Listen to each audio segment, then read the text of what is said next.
नमस्कार, कल्पना voice channel में आप सभी का स्वागत है। आज की हमारी कहानी है समय का पलटवार। बेटा, भोजन करते हुए तो जानवर की थाली को भी नहीं छीनते, तो फिर मैं तेरी माँ हूँ। बेटा, क्या हमने इसी दिन के लिए तुझे पाल पोस कर बड़ा करके इस काबिल बनाया है कि तू समय आने पर अपने ही माँ बाप को जाहिल गवार का कर अपमानित करे? बेटा, मुझे 3 दिनों से बुखार आ रहा है। बहू से कितनी बार कहा डॉक्टर के पास ले चल, या फिर बुखार की टैबलेट दिलाकर दे दे। उसने हाँ ना ही टैबलेट लाकर दी, ना ही मुझे खाना दिया। इसलिए मुझे बहुत कमजोरी लग रही थी बेटा, और आज थोड़ा ठीक लग रहा है। तो मैं बरामदे में आकर बैठी ही थी कि बहू ने मुझे बर्तन धोने को कह दिया। मैंने मना किया तो पता नहीं उसने क्या कह दिया जो मुझ पर इतना गुस्सा कर रहे हो। बेटा, यह खाना भी तो मैं खुद ही निकाला है, और देख ले कितना थोड़ा सा है। अगर इतना थोड़ा सा खाना खा लूंगी तो तुम्हारा कुछ काम तो नहीं हो जाएगा। बेटा, अपनी इस बूढ़ी माँ पर रहम करती हुई बिमला जी अपने बेटे राकेश से गिड़गिड़ाती हुई अपने खाने की थाली वापस लेने के लिए निवेदन कर रही थीं। उसी समय बिमला जी की पड़ोसन राधा जी, जो कि बिमला जी की पक्की सहेली थी, उनकी आवाज़ सुनकर उनके घर पहुंची तो देखा राकेश भोजन की थाली लिए खड़ा है, और बिमला जी जो झूठे हाथों से अपने बेटे की तरफ देख रही थीं। राकेश ने पड़ोसन के सामने बात का बतंगड़ बनाना ठीक ना समझते हुए थाली अपनी माँ को देते हुए बोला, माँ, आपने सब्जी और मंगाई थी ना, ले मैं सब्जी ले आया। और आज की सब्जी कैसी बनी है माँ? कहते हुए बिमला जी को बैठने के लिए कहकर अपने कमरे में चला गया, क्योंकि राधा जी की एक आदत थी कि वह किसी के भी घर की बात को कहीं भी चढ़ा बढ़ा कर बताती थीं, और बिमला जी के घर की तो वह एक बात जानती थीं, और उनका एक उद्देश्य अपनी सहेली को बचाना भी रहता था। इसलिए उन्हें जैसे ही आभास होता कि बिमला जी के साथ उनके बेटे बहू अन्याय कर रहे हैं, वे तुरंत ही बिना काम के ही उनके घर पहुंच जाया करती थीं, ताकि बिमला जी के ऊपर उनके बेटे बहू और जाति न कर सके। दरअसल बिमला जी को राकेश ने अपनी पत्नी की डिलीवरी के बाद ही मदद के लिए अपने पास शहर बुला लिया था, अपनी पत्नी की सेवा के लिए, और उसके पिता गांव में ही रहकर खेती बाड़ी का काम देखते थे। बिमला जी के पति प्रकाश जी का एक फलों का बगीचा था, जिसमें अलग अलग सीजन में अलग अलग फल उगाए जाते थे। उससे उन्हें उतनी आमदनी हो जाती थी कि जो एक सरकारी नौकरी करने वाला व्यक्ति भी नहीं कमा सकता। प्रकाश जी की जितनी भी पैसा कमाते, राकेश समय समय पर अपने खर्चे निकलवा कर अपने पिता से पैसों का रोना रोकर उनसे पैसे ऐंठ लेता था। राकेश जी बेटा मोह में आकर उसे समय समय पर पैसे देते रहते थे, लेकिन बेटे को न ही अपने पिता की मेहनत की कोई कद्र थी, और न ही अपनी माँ की मेहनत की। उसे लगता था यह तो उनका फर्ज है, इतना तो सभी माँ बाप अपने बच्चों के लिए करते हैं। समय बीतने लगा और बिमला जी की बहू आरती ने एक सुंदर से बेटे को जन्म दिया। उसे समय बिमला जी दीपक जला रही थी, इसलिए उन्होंने कहा, हमारे वंश को चलाने वाला रौनक आ गया, इसलिए इसका नाम रौनक रखेंगे। रौनक नाम रखो, अच्छा लगा।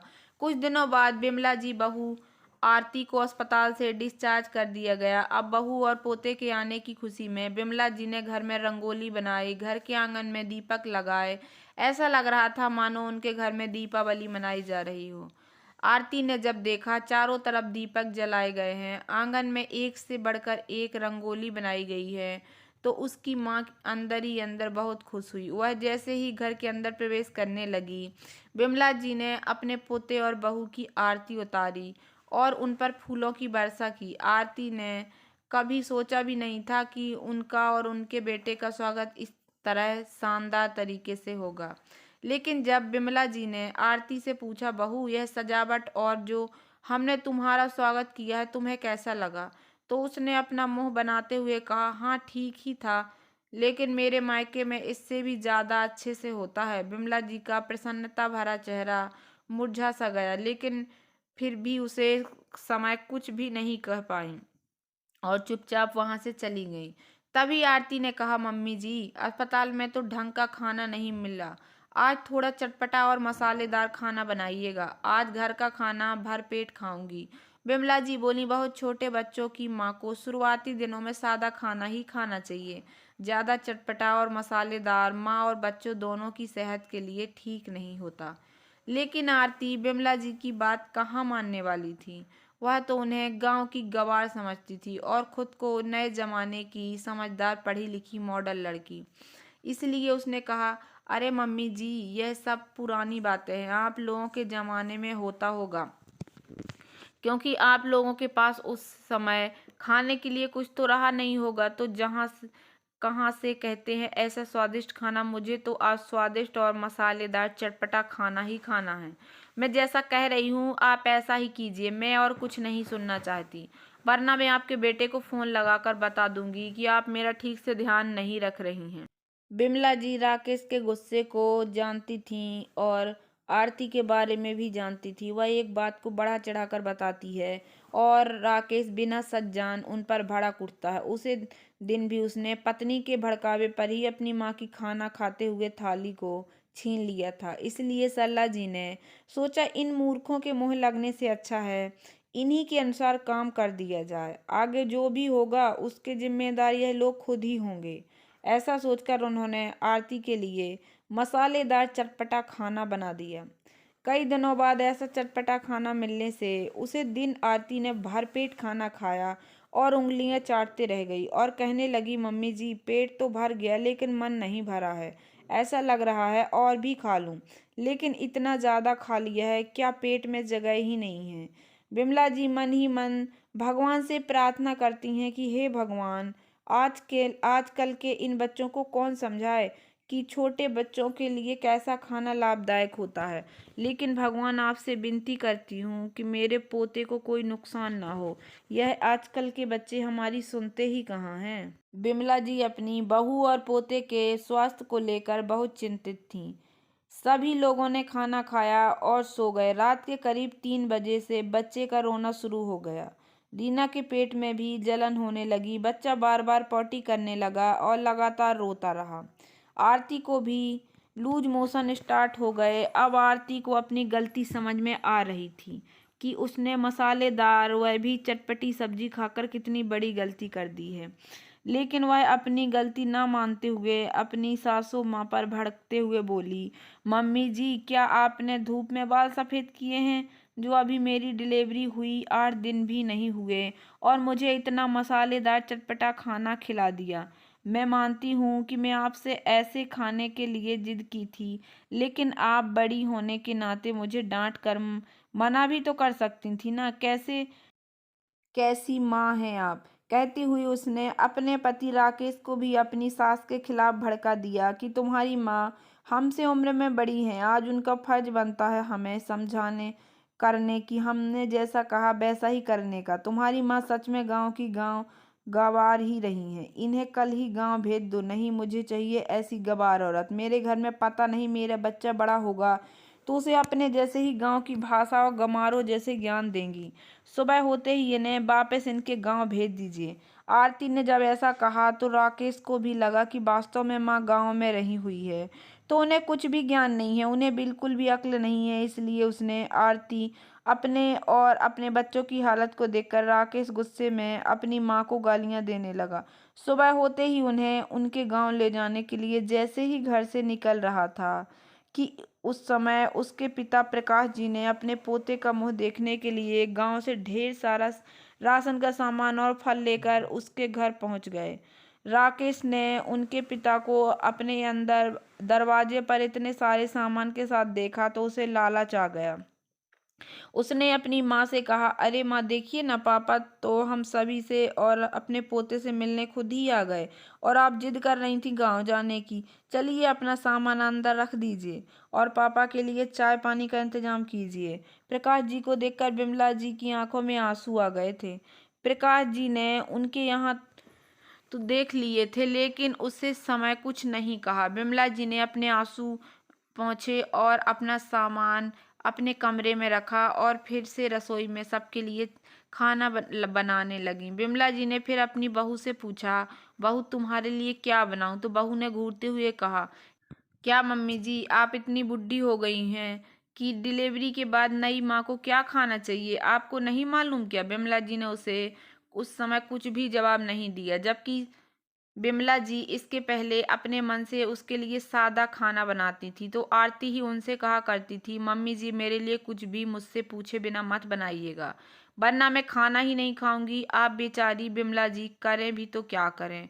उन्हें कुछ समझ में नहीं आ रहा था। तभी प्रकाश जी ने बिमला जी को आवाज लगाई और कहा, बिमला जी एक गिलास पानी को लेकर आना। बिमला जी ने एक गिलास पानी ट्रे में लिया और प्रकाश जी के पास गईं और उनकी नजरें झुकी हुई थीं, क्योंकि उनकी हिम्मत नहीं हो रही थी प्रकाश जी से नजरें मिलाने की, वरना भी शायद उन्हें देखकर रो देती। प्रकाश जी ने बिमला जी का हाथ पकड़कर अपने पास बैठाते हुए कहा, बिमला क्या हुआ? क्या तुम्हारी तबीयत खराब है या किसी ने तुम्हें कुछ कहा है? बिमला क्या हुआ बताओ ना, तुम्हारा चेहरा इतना मुरझाया सा क्यों दिख रहा है? बिमला प्रकाश जी के ऐसे अपनेपन भरे सवालों को सुनकर फूट फूट कर रोती। उन्हें ऐसा लगा उनका हमदर्द उनकी तकलीफ बांटने आ गया। कोई तो है उनका जिसके भरोसे कुछ कर सकती हैं, वरना बेटे बहू ने तो उन्हें असहाय और नौकरानी ही बनाकर रख दिया। प्रकाश जी ने उन्हें अपनी बाहों में ले लिया और उनकी पीठ को सहलाते हुए बड़े प्यार से पूछा, बिमला अब मैं क्या आ गया हूँ, तुझे डरने की कोई बात नहीं है। किसने क्या कहा, मुझे बिना डर के बताओ। थोड़ी देर रो लेने के बाद बिमला जी ने अपने आंसू पोंछे और अपने आप को संभालते हुए कहा, जी ऐसी कोई बात नहीं है। बेटा बहू के पास भला मुझे क्या परेशानी हो सकती है? वह तो मैंने आपको बहुत दिनों बाद देखा, इसलिए मुझे रोना आ गया।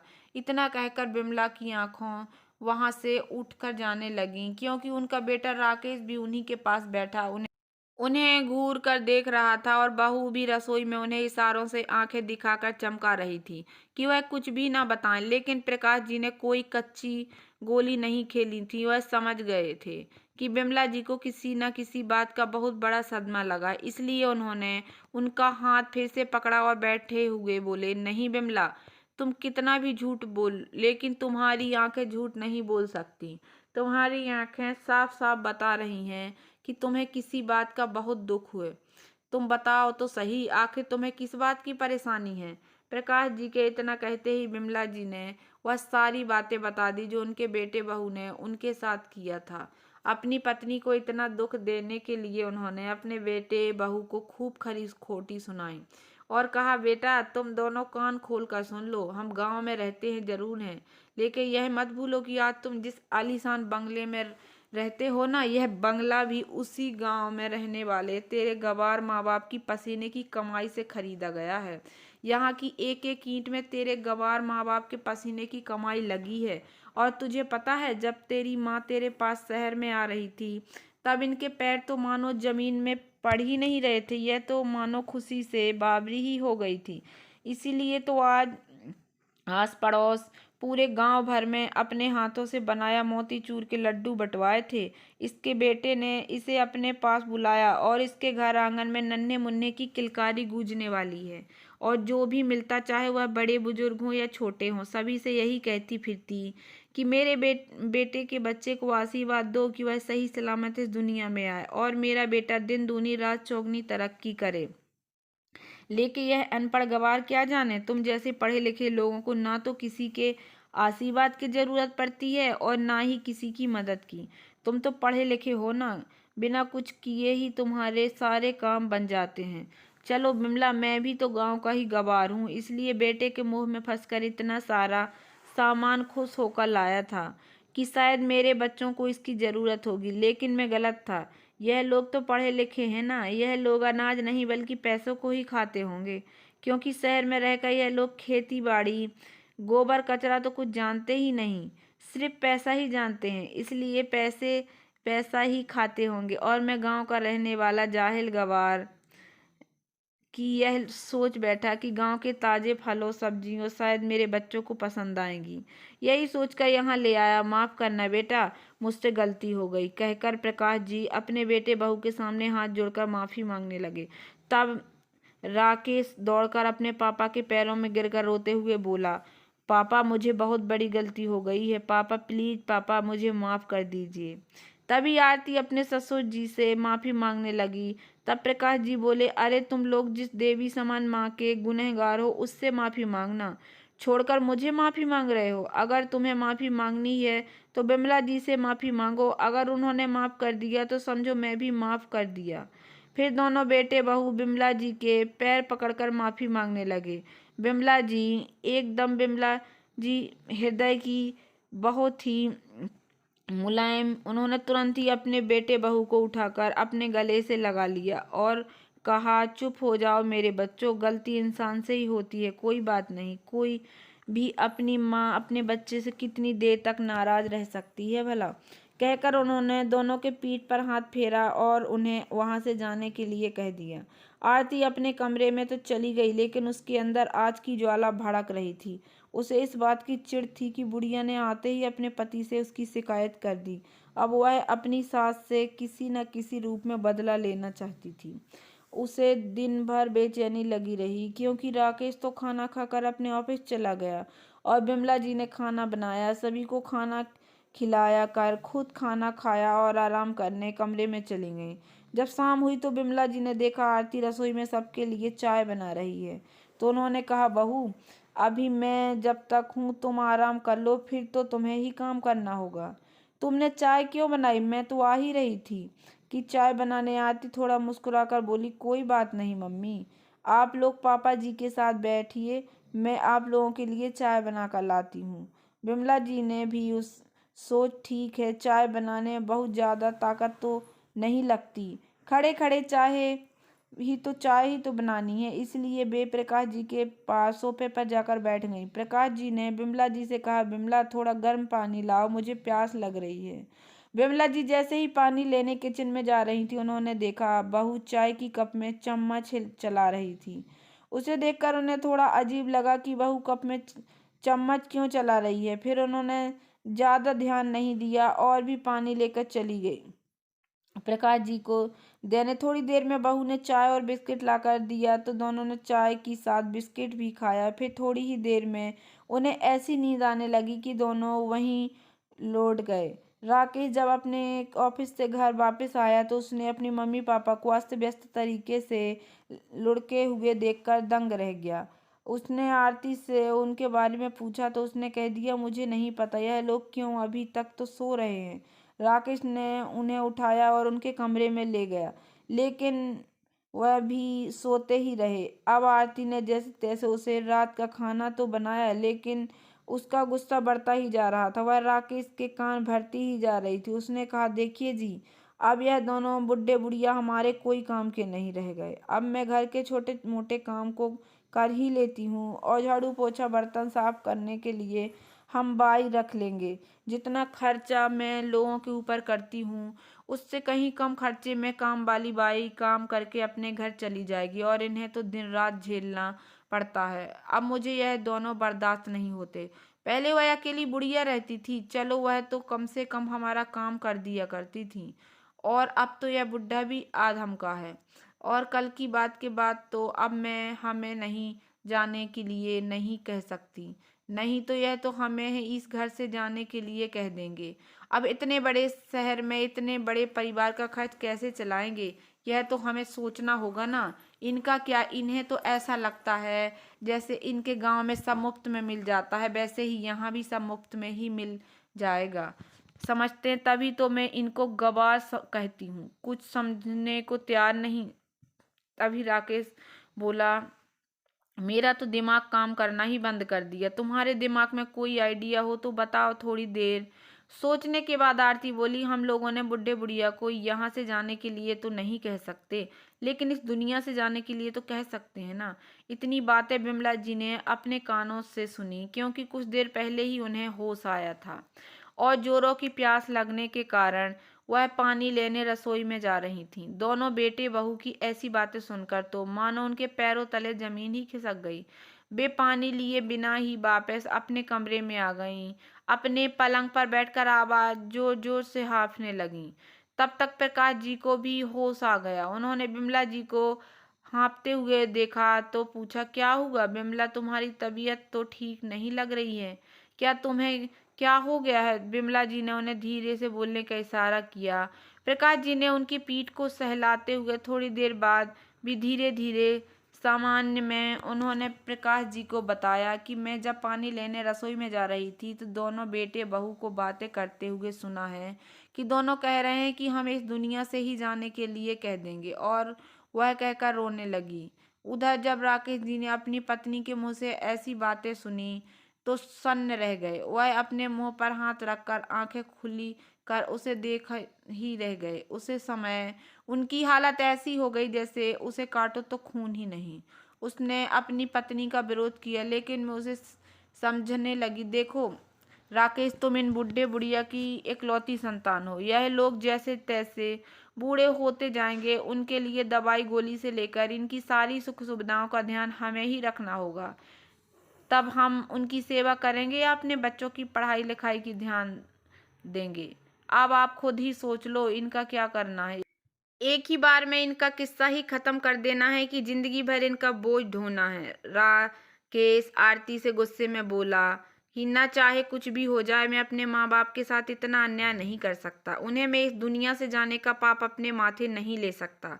हाँ, इतना जरूर कर सकता हूँ कि उन्हें मैं अपने गांव भेज सकता हूँ। राकेश ने जो बात कही उसे बात को बिमला जी ने नहीं सुना। वह आरती की बातें आधी अधूरी सुनकर अपने मन में भ्रम पाल हैं कि वहां से चली गईं। अब प्रकाश जी ने सोचा क्यों न बेटा बहू को बताए बिना ही हम अपने गांव चले जाएं, और चाहे कुछ भी हो जाए हम कभी इनके पास वापस नहीं आएंगे। यह सोचकर दोनों रातों रात गांव जाने के लिए निकल गए। बिमला जी का सामान तो पहले से ही पैक था, इसलिए वे दोनों तुरंत ही गांव के लिए निकल गए। वे दोनों रात के अंधेरे में अंदाजा लगाकर ही आगे बढ़ रहे थे कि इत्तेफाक से एक ऑटो वाला उन्हें मिल गया। उस ऑटो वाले ने उन्हें बताया कि वह अपनी बेटी के घर को सामान पहुंचाने के लिए आया था। वह इस शहर में रहता है और अब वह अपने घर जा रहा है, इसलिए उसने उन दोनों को बस स्टैंड तक पहुंचा दिया। प्रकाश जी और विमला जी ने उसे ढेर सारा आशीर्वाद दिया और कुछ रुपए भी दिए। उस ऑटो वाले ने उन्हें बताया कि भगवान ने उन्हें अपने दूत के रूप में भेजा है, क्योंकि उस ऑटो वाले को पैसे की सख्त जरूरत थी, क्योंकि उसकी पत्नी को अस्थमा का अटैक आया है। वह अपनी बेटी के घर मदद मांगने ही गया था, लेकिन उसकी सास ने इतनी खरी खोटी सुनाई कि वह कुछ नहीं कह पाया और बिना कुछ कहे ही चला आया। लेकिन जितना पैसा मुझे चाहिए था आपने मुझे दे दिया, आपका बहुत बहुत धन्यवाद, कहकर वह ऑटो वाला वहां से चला गया। प्रकाश जी बोले, देखा विमला, हमारा रातों रात बाहर निकल जाना ही कितना अच्छा हुआ। हमारे कारण किसी की जान भी बच सकती है। और भी वह दोनों सुबह होने का इंतजार करने लगे। जैसे ही सुबह हुई दोनों अपने गांव जाने वाली बस में बैठकर चले गए। राकेश ने देखा मम्मी आज अभी तक नहीं उठी हैं, ना ही पापा उठे हैं, तो वह उनके कमरे में गया यह देखना अभी दोनों क्या कर रहे हैं। वहां जाकर देखा तो दोनों वहां से गायब थे। उसे समझ में आ गया था कि मम्मी पापा आखिर कहाँ चले गए। उसने आरती को जाकर बताया तो थी वो मन ही मन खुश हुई। चलो, दोनों बुढ़े बुढ़ियों से बिना कुछ कहे ही छुटकारा मिल गया। लेकिन उन्होंने अपने गांव के मुखिया चाचा को फोन लगाकर पूछा तो उसने बता दिया कि उनके माँ बाप अपने घर पहुंच गए हैं। तब उसकी जान में जान आई, और आरती ने जब यह समाचार सुना तो उसे बिल्कुल भी अच्छा नहीं लगा। कुछ दिनों बाद वह राकेश के साथ अपने सास ससुर के गांव गई और उनके पैरों में गिरकर उसने माफी मांगने लगी और बोली, मम्मी जी पापा जी मुझे माफ कर दीजिए, मैं आप लोगों के साथ बहुत ही गलत व्यवहार किया है। लेकिन आप लोगों के वापस आ जाने के बाद मुझे पता चला कि बुजुर्गों को क्या महत्व होता है। आपके वापस आ जाने से तो अच्छे से ही मैं अपने बेटे की परवरिश नहीं कर पा रही थी, इसलिए आपसे विनती करती हूँ कि आप लोग हमारे साथ चलिए और वहीं रहिए। प्रकाश जी थोड़ी व्यवहारिक आदमी थे, इसलिए उन्होंने कहा, बहू तुम्हें समय रहते अपनी गलती का एहसास हो गया, यह अच्छी बात है। लेकिन अभी हम लोग हमारे साथ नहीं जा सकते हैं, क्योंकि अभी हमारे खेत में फलों का तोड़कर मंडी भेजने का काम जोर से चल रहा है। जैसे ही हमें फुर्सत मिलती है हम इस बारे में सोचेंगे। वही बिमला जी का मन पोते में लगा हुआ था, इसलिए भी बार बार प्रकाश जी को बेटे के पास जाकर रहने की जिद कर रही थी। प्रकाश जी ने सोचा बिमला की इच्छा है तो बेटी के पास रहने की, तो उन्होंने फिर से उन्हें शहर भेज दिया। अब तो आरती को मुफ्त की नौकरानी मिल गई थी। ना बिमला जी की इतनी तारीफ करती कि वह उनकी उनकी तारीफ करते करते सारा काम करवा ली। बिमला जी भी खुशी खुशी उसका सब काम यह सोचकर कर देती कि अपने ही बेटे बहू तो हैं, अपने घर में काम करने में कैसी शर्म। दिन रात बीते रहे, आरती बिमला जी के पास हमेशा पैसों का रोना रोती रहती है और बिमला जी अपने पति प्रकाश जी से कहकर पैसे मंगवाती रहती। जब तक प्रकाश जी पैसे भेजते रहे तब तक तो आरती ने बिमला जी के साथ बहुत अच्छा व्यवहार किया, बिमला जी के साथ बहुत अच्छे से रही। लेकिन एक दिन बगीचे में खड़े प्रकाश जी के पैर के नीचे पका हुआ फल आ गया, जिससे फिसलकर ऐसे गिरे कि उनके कमर की और घुटने की हड्डी फ्रैक्चर हो गई। आनन फानन में उन्हें शहर लाया गया। अब तो आरती को लगा उसके घर में आपत्ति आ गई। उसका रवैया अपने सास ससुर के प्रति धीरे धीरे बदलने लगा। वह बिमला जी के हर काम में कुछ न कुछ गलतियां निकालने लगी। एक तरफ तो बिमला जी अपने पति के स्वास्थ्य को लेकर परेशान थीं, तो दूसरी तरफ अपनी बहू के रवैये से परेशान थीं। इसलिए ना चाहती वह भी उनसे गलतियां हो जाया करती थीं, जिनका आरती भरपूर फायदा उठाती। आरती और राकेश के सामने बिमला जी की गलती है कि नहाती रहती, जिससे वह भी अपनी माँ को खरी खोटी सुना दिया करता, क्योंकि वह भी एक तरफ अपने पिता की इलाज के पैसे खर्च करने से परेशान था, तो दूसरी तरफ माँ की छोटी छोटी गलतियों पर जिसे आरती और भी ज़्यादा बढ़ा चढ़ाकर बताया करती और घर में हंगामा करती रहती थी। कुछ दिन अस्पताल में रहने के बाद प्रकाश जी की छुट्टी कर दी गई। अब हर 4-8 दिनों के बाद प्रकाश जी को चेकअप के लिए बुलाया जाता था, जिस डॉक्टर की फीस दवाई का खर्च के साथ साथ अस्पताल आने जाने का खर्च भी लगता था, जो आरती को बहुत अखरता था। कुछ दिनों तक तो उसने जैसे तैसे अपने सास ससुर को खाना पानी दिया, लेकिन धीरे धीरे ना तो वह घर में कोई काम ही करती, ना ही अपने सास ससुर को चैन से रहने देती थी। जैसे ही राकेश अपने ऑफिस चला जाता तो कुछ ना कुछ उल्टा सीधा कहकर उनके पीछे पड़ जाती। उनका बेटा रौनक यह सब सुनता तो वह भी अपनी माँ से डर से सहमा रहने लगा था और उसे जैसे ही मौका मिलता अपने दादा दादी के पास जाकर दुबक जाता। लेकिन आरती की उसके ऊपर नजर पड़ते ही वह अपने सास ससुर को खूब खरी खोटी सुनाती और रौनक को भी गुस्से में आकर मार देती और उसे सख्त हिदायत देती कि वह उनके पास कभी न जाए। एक दिन बिमला जी अपने पति प्रकाश जी को अस्पताल लेकर गई हुई थीं। आरती ने अपने कीमती जेवर उनके बैग में रख दिए और शाम को राकेश से कहा कि उनकी एक सहेली के घर पार्टी में जाना है। लेकिन जब उसने अपनी अलमारी में राकेश के सामने गहने ढूंढे तो उसे नहीं मिले। फिर क्या था, उसने घर में हंगामा मचा दिया कि मेरे गहने नहीं मिल रहे हैं। उसने अपनी अलमारी के सारे कपड़े इधर उधर बिखेर दिए और वह सीधे अपनी सास के कमरे में गई और बोली, मम्मी जी मेरे गहने नहीं मिल रहे हैं, कहीं आपने तो नहीं रखे। राकेश से मन करता रहा कि वह उसकी मम्मी से ना पूछे, लेकिन वह नहीं मानी और सीधे बिमला जी का बैग चेक करने लगी। जब उसने उनके बैग से कपड़े निकाल कर बाहर फेंके तो कपड़ों के साथ गहने भी गिर गए और तुम आरती की तरह अपनी सास के ऊपर बरस पड़ी। उन्हें इतना जलील किया कि उन्हें अपनी सफाई देने का मौका भी नहीं दिया। जब राकेश ने यह सब अपनी आंखों से देखा तो वह भी अपनी मम्मी पापा से नफरत करने लगा और उन्हें तुरंत घर से निकल जाने के लिए कह दिया। आरती ने कुछ दिन पहले ही प्रकाश जी से अस्पताल के बिल के बाद साथ गांव के घर और जमीन के पेपर में साइन करवा लिए थे, जो अब वह उनके नाम पर हो गया था। इस बात का पता उन्हें तब चला जब राकेश ने उन्हें अपने घर से निकल जाने के लिए कह दिया। तब उसने कहा, आप लोग भूल कर भी अपने गांव मत जाइएगा, क्योंकि वहां की सारी प्रॉपर्टी तो आपने मेरे नाम कर ही दी है। अब प्रकाश जी को समझ में नहीं आ रहा था कि वह कहाँ जाए और क्या करें। फिर भी जब बेटे ने घर से चले जाने के लिए कह दिया तो दोनों बुजुर्ग दंपति धीरे धीरे सुनसान सड़क पर रात के अंधेरे में चले जा रहे थे। तभी एक होटल के पास जाकर रुके।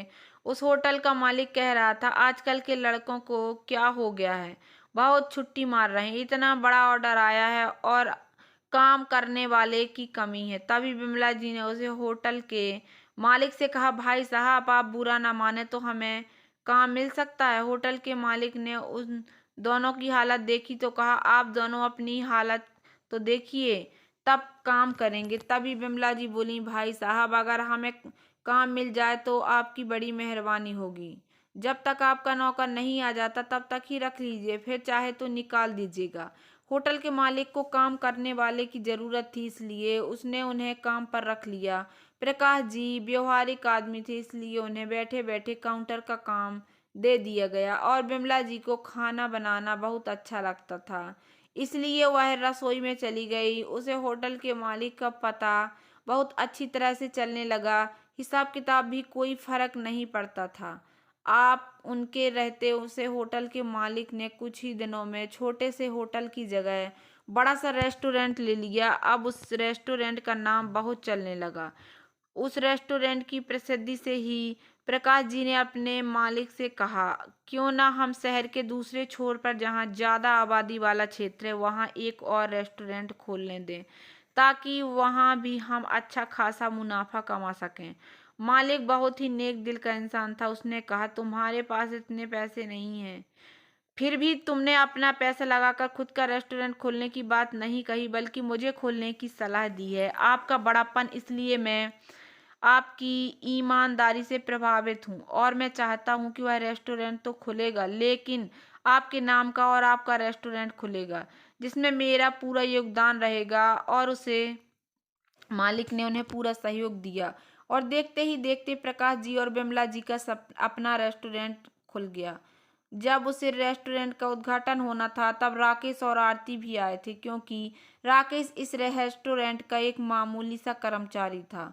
उसे रेस्टोरेंट के मालिक का नाम अनाउंस करते हुए प्रकाश जी तो आरती और राकेश को धक्का सा लगा कि कहीं उसके पापा तो नहीं।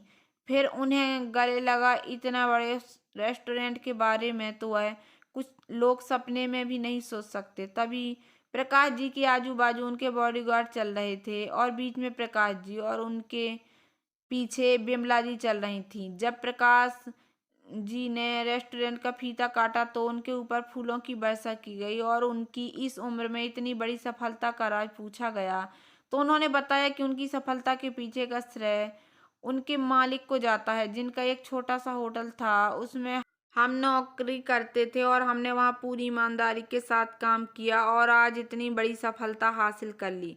लेकिन हाँ, जीवन में कई मोड़ आते हैं, हमारे जीवन में भी आए। हमने अपने जीवन में कभी चोरी नहीं की, कभी घर में खाने के लिए नहीं था तो हम भूखे सो गए, लेकिन ना ही किसी के घर से उधार मांग कर खाया और ना ही चोरी करके। लेकिन कभी कोई हमारे अपने हुआ करते थे जिन पर हमने पूरा विश्वास किया था, उन्होंने हमें चोर साबित किया और धोखे से हमारा सब कुछ हड़प लिया। लेकिन कहते हैं ना कि हाथ का धन तो कोई भी चुरा सकता है, लेकिन किस्मत और कर्म का लिखा हुआ कोई नहीं चुरा सकता। बस यही हुआ हमारे साथ भी, हमने भी अच्छे कर्म किए और आज इस मुकाम तक पहुंच गए। यही हमारी सच्चाई है। प्रकाश जी के इतना कहते ही पूरा हाल तालियों से गूंजा। वहीं राकेश और आरती की नजरें शर्म से झुक गईं। दूसरे दिन सारे कर्मचारी अपने अपने काम में लग गए हुए थे। तब राकेश सीधे प्रकाश जी के केबिन में जाने लगा। तब गार्ड ने उसे रोका और कहा, अरे अरे, आप बिना किसी अपॉइंटमेंट के सर के केबिन में कैसे जा रहे हैं? तब राकेश ने कहा, अरे तुम मुझे रोक रहे हो, तुम जानते हो कि मैं कौन हूँ। अगर मैं सर से शिकायत कर दी ना तो तुम्हारी अभी की अभी छुट्टी हो जाएगी। गार्ड बोला, सर आप जो भी हैं मुझे नहीं मालूम, भले ही आप मेरी छुट्टी करवा दीजिएगा, लेकिन मैं अपने सर से परमिशन लेकर आता हूँ, तभी आपके अंदर जाने दूंगा। राकेश को मजबूरी में बाहर खड़ा रहना पड़ा।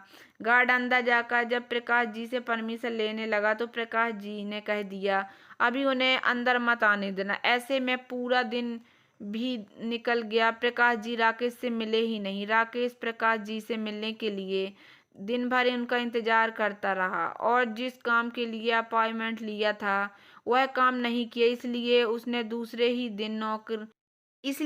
दूसरे दिन नौकरी से निकाल दिया गया। अब राकेश के हाथ से नौकरी भी चली गई और प्रकाश जी से मिलना भी नहीं हो पा रहा था, इसलिए वह बहुत परेशान हो रहा था।